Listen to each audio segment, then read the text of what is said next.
And these blue flowers are beautiful. Oh, And tulips. Different.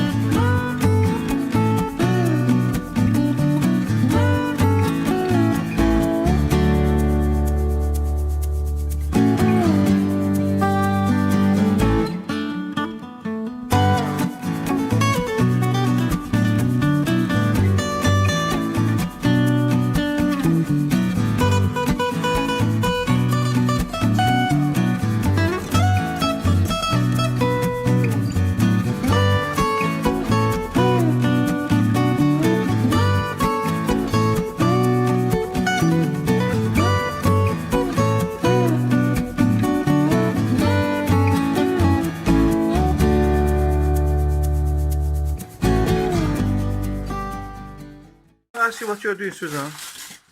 those are Borlotti beans, and we're having them with our shepherd's pie tonight. We grew them last year, wasn't it? This Oh, year's what ones, is this? or Yeah, last this is year. this year. Yeah. Yeah, well, Last year, yeah. We're keeping Last some, season. Yeah, we're keeping some of our beans for growing. So, but there was just too many Borlottis to grow again.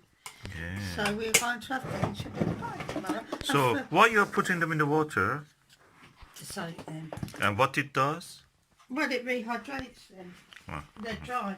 But the secret of rehydration also is to put some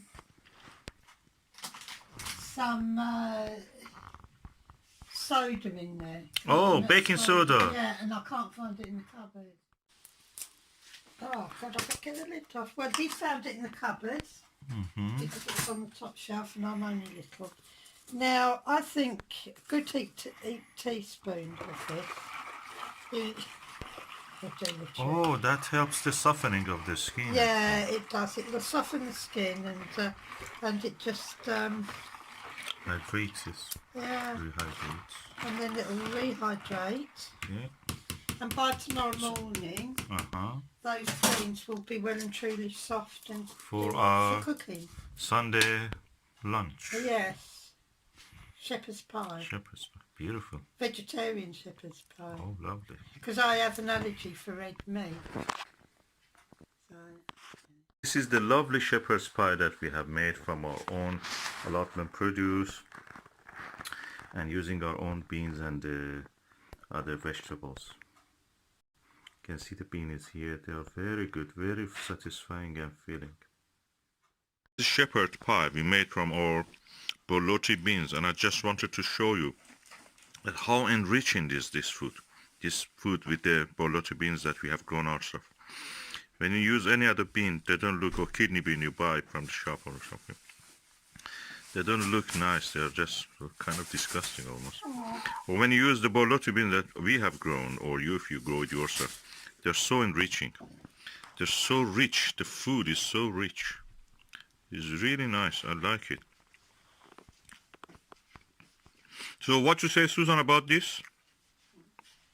that's called the shepherd's pie, and it's made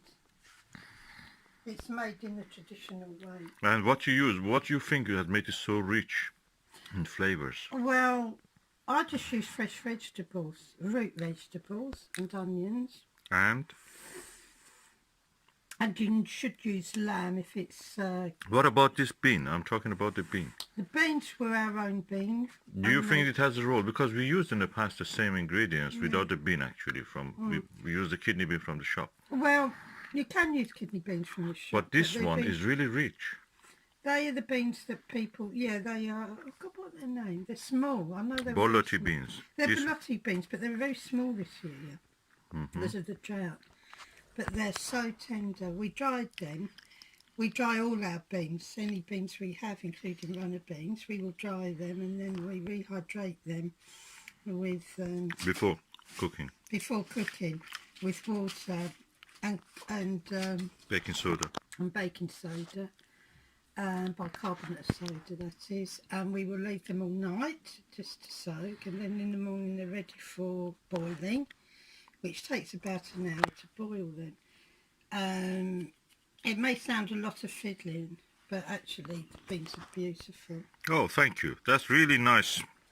I think this is one of the best shepherd's pie I've ever eaten, because Usually they're not very rich. It just makes you feel not completely full. But really, it was filling you. Yeah, they're very filling. Yeah. Filling, yeah. Yeah, very filling, full of protein. Yeah.